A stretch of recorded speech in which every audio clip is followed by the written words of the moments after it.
ప్రేమగల తండ్రి, కృపగల దేవ, మహోన్నతుడా, మహాగణుడా, క్రీస్తు యేసునందు మమ్మల్ని అందరినీ అధికముగా ప్రేమించినటువంటి మా ప్రియ పరలోకపు కన్న తండ్రి, మీ రక్షణ కలిగిన, దయగలిగిన, కృపగలిగిన నామమునకు ఈ సమయమున యేసుక్రీస్తుల వారి పేరిట వందనములు, స్తుతులు, స్తోత్రాలయ.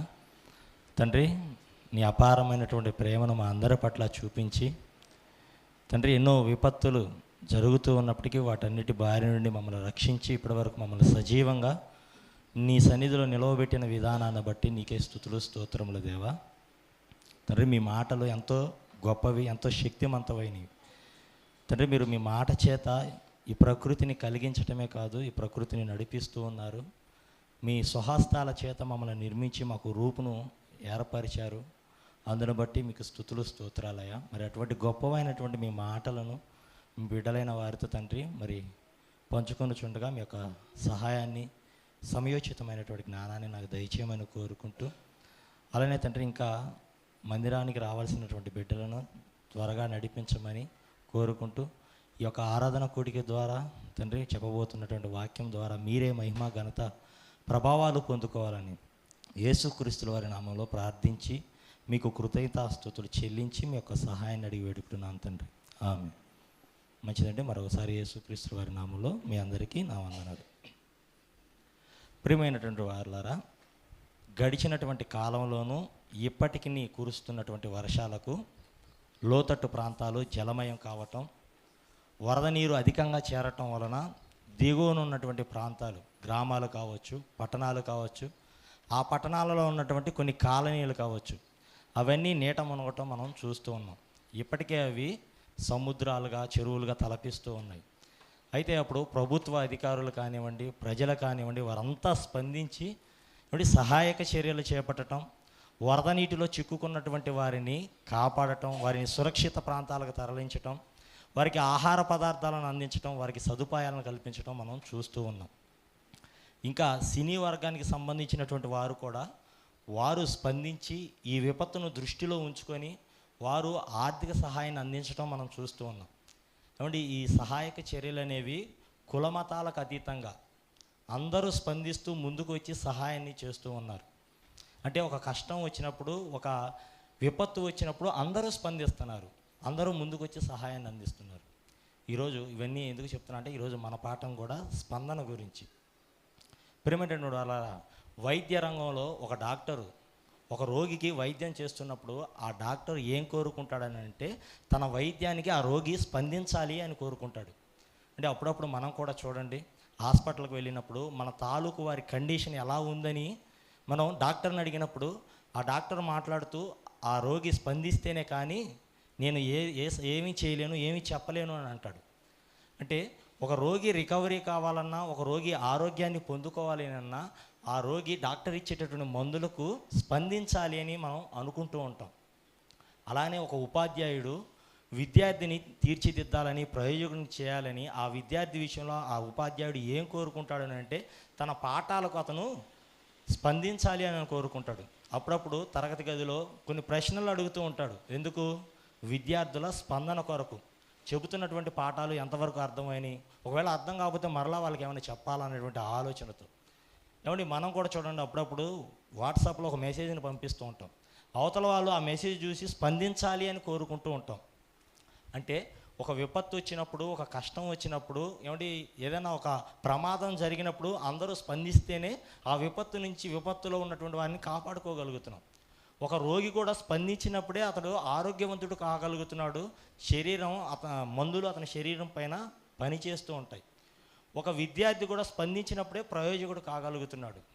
అలాగే వీటన్నిటిని బట్టి ఆలోచిస్తే ఏమంటే బైబిల్లో కూడా దేవుడు మనతో మాట్లాడుతున్నాడు కదా, వాక్యముగా ఆయన మనతో మాట్లాడుతున్నాడు కదా. మరి ఆ మాటలకు మనం స్పందిస్తూ ఉన్నామా? ఏమంటే వాక్యం వినటం వేరు, వాక్యం విన్న వాక్యాన్ని స్పందించడం వేరు. ఏమంటే చాలామంది వినేవారిగా ఉన్నారు. ఏమంటే వాక్యం విని స్పందించినప్పుడే మన జీవితాలు మారిపోతూ ఉంటాయేమో. ఎందుకంటే దేవుడి మాటలు అంత గొప్పవి. ఎంత గొప్పవని అంటే, ప్రాణాత్మలను మూలుగులను విభజించినంత మట్టుకు దూరుచూ ఉండేటటువంటి శక్తివంతమైనటువంటి మాటలు, దేవుని మాటలు. మరి అలాంటి గొప్పమైనటువంటి మాటలు, శక్తి కలిగిన మాటలు మనకు వినపడుతున్నప్పుడు ఏమంటే ఆ మాటలకు స్పందించకపోతే మనం మన జీవితాలను బాగు చేసుకోలేమండి. అంటే ఒకానొక సందర్భంలో యేసుక్రీస్తు వారు మాట్లాడుతూ ఏమంటే ఆయన మాటలకు ఎలాంటి స్పందన ప్రకృతిలో మనకు కనపడుతుందో మనం చూడగలిగితే, మార్కు సువార్త 4వ అధ్యాయం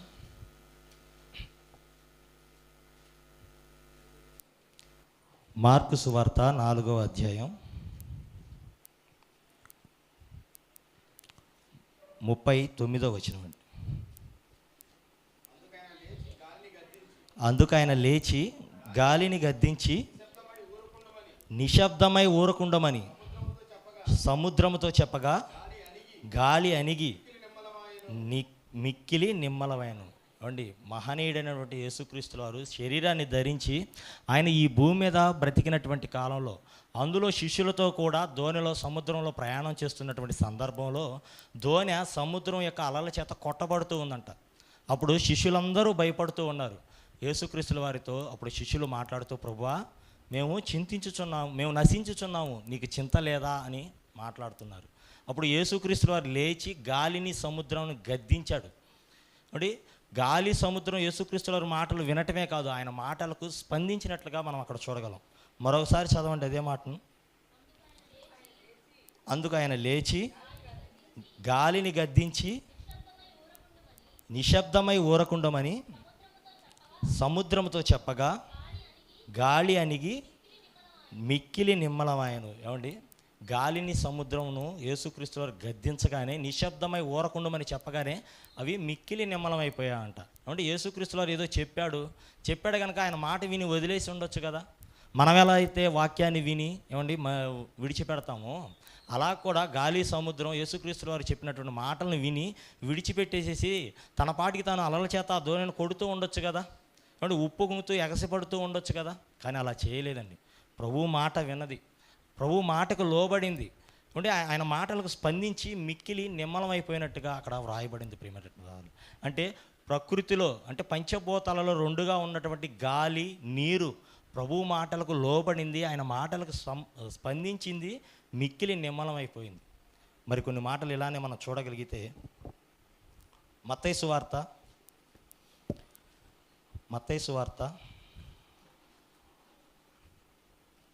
27వ అధ్యాయం 27వ అధ్యాయం 50-52 వచనాలండి.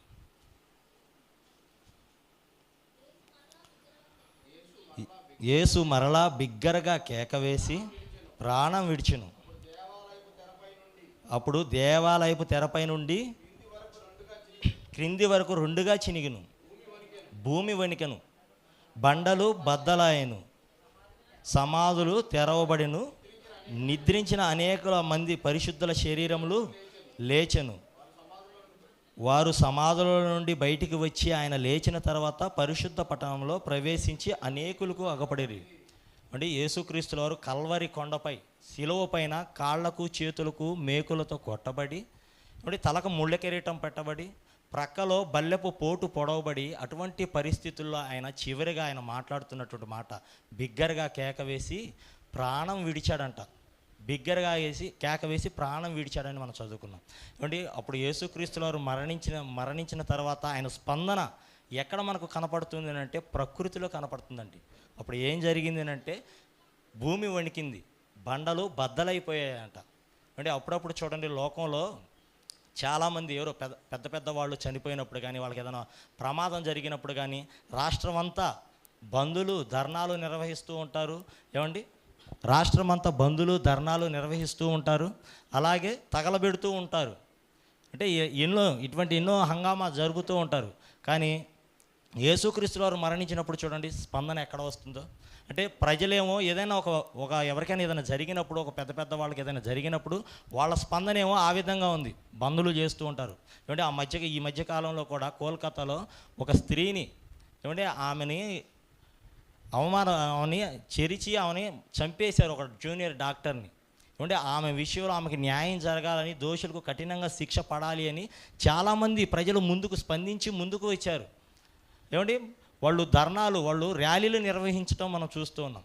కానీ ఇక్కడ యేసుక్రీస్తుల వారు మరణించినప్పుడు స్పందన ఎక్కడ కనపడుతుందంటే ప్రకృతిలో కనపడుతుంది. భూమి వణికిందంట, బండలు బద్దలైపోయాయి. అంటే ప్రకృతి స్పందిస్తుంది. మరి ఈరోజు యేసుక్రీస్తుల వారి మాటలకి మీరు నేను ఏమండి మనం స్పందించగలుగుతున్నామా? ఏమంటే మనం లేదంటే వాక్యాన్ని విని, దైవ సేవకులు వాక్యం చెప్పినప్పుడు ఆ వాక్యాన్ని విని బాగా చెప్పారని సంతోషించి వెళ్ళిపోయేవారిగా ఉన్నామా? అంటే వాక్యాన్ని విని సంతోషిస్తే మనకు ఏ ఉపయోగం లేదండి. విన్న వాక్యానికి స్పందించినప్పుడే మన జీవితాలు మారుతూ ఉంటాయి. ప్రియమైన వాళ్ళు, అంటే యేసుక్రీస్తుల వారు మనలో స్పందనను తీసుకుని రావాలని, మన జీవితాలను బాగు చేయాలని ఆయన ఒక వైద్యుడిలా, ఏమంటే ఒక ఉపాధ్యాయుడిలా ఎన్నో సంగతులను మన ముందు ఉంచి మనతో మాట్లాడుతున్నప్పుడు ఆ మాటలకు మనం స్పందించగలుగుతున్నామా? లేదంటే మన విని విడిచిపెడుతూ మన హృదయాలను కఠినపరుచుకునే వారిగా ఉన్నాం? ఒకసారి ఆలోచన చేయండి. ఇంకా కిందకు చదివితే పరిశుద్ధుల శరీరాలు లేచాయంట. ఏమంటే వీళ్ళ గురించినటువంటి ప్రవచనం పాత నిబంధన గ్రంథంలో, హెజ్కేలు గ్రంథంలో రాయబడి ఉంటుంది.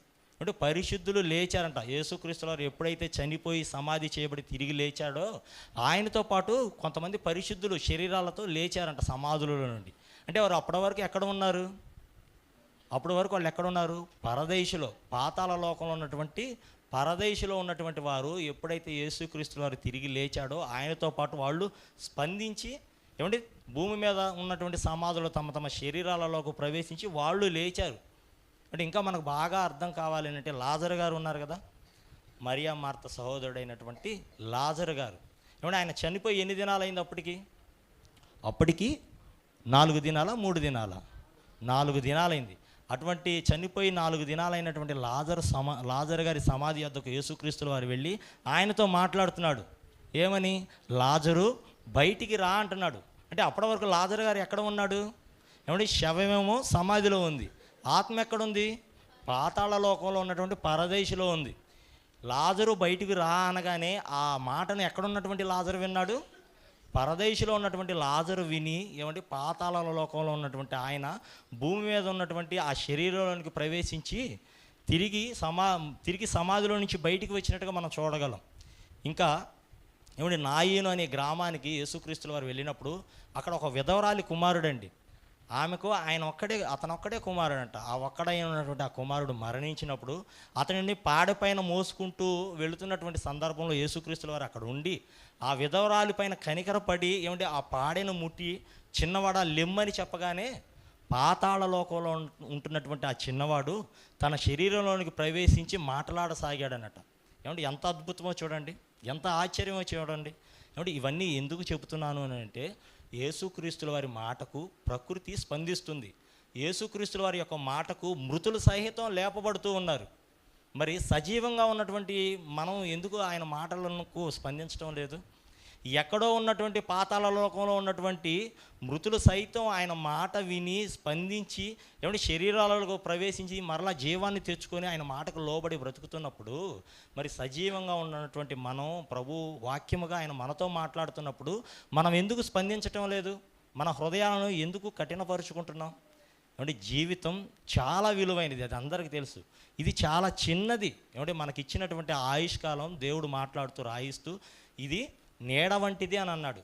మన జీవితం ఆవిరి వంటిదే అని అన్నాడు. ఏమంటే ఇటువంటి చిన్న జీవితంలో ఎన్నో ప్రమాదాలు, విపత్తులు, రోగాలు, ఇబ్బందులు, అంటే వాటన్నిటి మధ్య ప్రభువు మనల్ని ఆదరించాలని మరొక జీవితాన్ని గురించి ఆయన మనతో మాట్లాడుతున్నప్పుడు ఏమంటే మనం ఎందుకు స్పందించలేకపోతున్నాం? ఏమంటే మనలో ఉన్నటువంటి ఆ పాపాన్ని పోగొట్టి మన హృదయాలలో శాంతిని, సమాధానాన్ని నింపాలని ఆయన తాపత్రయపడుతూ ఎన్నో సంగతుల ద్వారా ఆయన మనతో మాట్లాడాలని, మనలో స్పందన తీసుకొని రావాలని ఆయన మాట్లాడుతూ ఎన్నో విషయాలు మనతో చెబుతున్నప్పుడు ఆ మాటలకు మనం ఎందుకు స్పందించలేకపోతున్నాం? తర్వాత చూద్దాంలే అని వాయిదాలు వేస్తూ ఉన్నామే తప్ప వినపడుతున్నటువంటి మాటల ప్రకారంగా మన జీవితాన్ని ఏమైనా మార్చుకోగలుగుతున్నామా? లేదండి. లేదు. విన్న మాటలను బట్టి ఇదిగో నేను స్పందించాలని అనుకుంటున్నాను, యేసుక్రీస్తుల వారి యొక్క మాటలను విని నేను స్పందించాలనేటువంటి ఆలోచన నాకు ఉంది అని అనుకుంటే ఎలా స్పందించాలో బైబిల్లో మనం చూడగలిగితే, ఏమండి భక్తులు ఎలా స్పందించారో మనం చూద్దాం. అపోస్తుల కార్యములు 2వ అధ్యాయం 37, 38 వచనాలండి. ప్రభు మాటలు విన్నటువంటి వారి స్పందన ఎలా ఉందో మనం బైబిల్లో చూస్తున్నాం. చదవండి. వారు ఈ మాట విని హృదయములో నొచ్చుకొని, సహోదరులారా మేమేమి చేతుమని పేతురును కడమ అపోస్తలులను అడగగా, పేతురు, మీరు మారు మనస్సు పొంది పాప క్షమాపణ నిమిత్తము ప్రతివాడు యేసుక్రీస్తు నామమున బాప్తిస్మము పొందుడి. చాలండి ప్రియమైన వాళ్ళరా. పెంతెకోస్తు పండగ దినమున ఏమంటే భక్తి కలిగినటువంటి యూదులందరూ యెరూషలేములో ఉన్నారు. అప్పుడు యేసుక్రీస్తుల వారి యొక్క మరణ, సమాధి, పునరుద్ధానముల గురించి అపోస్తలుడైనటువంటి పేతురు గారు పరిశుద్ధాత్మతో నిండుకొని ఆయన ప్రసంగిస్తున్నప్పుడు అక్కడ ఉన్న వారందరూ స్పందించారు. ఎందుకంటే ఇదిగో ఆయన చనిపోవటానికి కారణం మేమే, ఆయనని సిలువ వేసింది మేమే, మా కొరకు ఆయన చనిపోయాడు కదా, మరి ఆయన కొరకు మేము ఏమి చేయాలి సహోదరులా చెప్పమని వాళ్ళు అడిగారు. అంటే స్పందన చూడండి ఎలా ఉందో వాళ్ళల్లో. అప్పుడు పేతురు గారు, మీరు మారు మనస్సు పొంది పాప క్షమాపణ నిమిత్తం ప్రతివాడు యేసుక్రీస్తుల వారి నామమున బాప్తిస్మం పొందుకొనిడి అని అన్నాడు. ఏమండి అప్పుడు అందరూ యేసుక్రీస్తుల వారిని విశ్వసించి బాప్తిస్మం తీసుకున్నారు. ఏమంటే స్పందించటం అంటే ఇది, స్పందన అంటే ఇది ప్రియమైన వారా. ఏమంటే వాక్యాన్ని వింటే మనకేమీ రాదండి. వాక్యాన్ని వినటం వల్ల మనం తెలుసుకోగలుగుతాం. కానీ విన్న మాటలకు స్పందించటం వల్ల మన జీవితాలను మనం మార్చుకోగలుగుతామనండి. ఇంకా మరొక సందర్భాన్ని కనుక మనం చూస్తే ఏమంటే లూకాసు వార్తలో బాప్తిస్మం ఇచ్చేటువంటి యోహాను గారు శక్తి కలిగినటువంటి దేవుని మాటలను చెబుతున్నప్పుడు అక్కడ ఉన్నటువంటి వారందరూ కూడా స్పందించారంట. ఆ మాటను మనం చూద్దాం. లూకాసు వార్త 3వ అధ్యాయం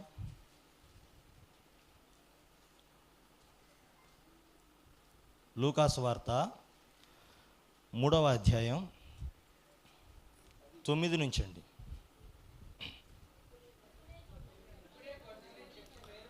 ఇప్పుడే గొడ్డలి చెట్ల వేరున ఉంచబడి ఉన్నది గనుక మంచి ఫలము ఫలించని ప్రతి చెట్టును నరకబడి అగ్నిలో వేయబడనని చెప్పాను. అందుకు జనులు, అలాగైతే మేమేమి చేయవలనని అతనిని అడగగా, అతడు 2 అంగీలు గలవాడు ఏమీ లేనివానికి ఇయ్యవలెననియు, ఆహారము గలవాడును అలాగే చేయవలెననియు వారితో చెప్పును. సుంకరులను బాప్తిస్మము పొందవచ్చి, బోధకుడా మేమేమి చేయవలనని అతనిని అడగగా, అతడు మీకు నిర్ణయింపబడిన దానికంటే ఎక్కువ తీసుకొనవద్దని వారితో చెప్పెను. సైనికులను మేమేమి చేయవలనని అతను అడిగిరి.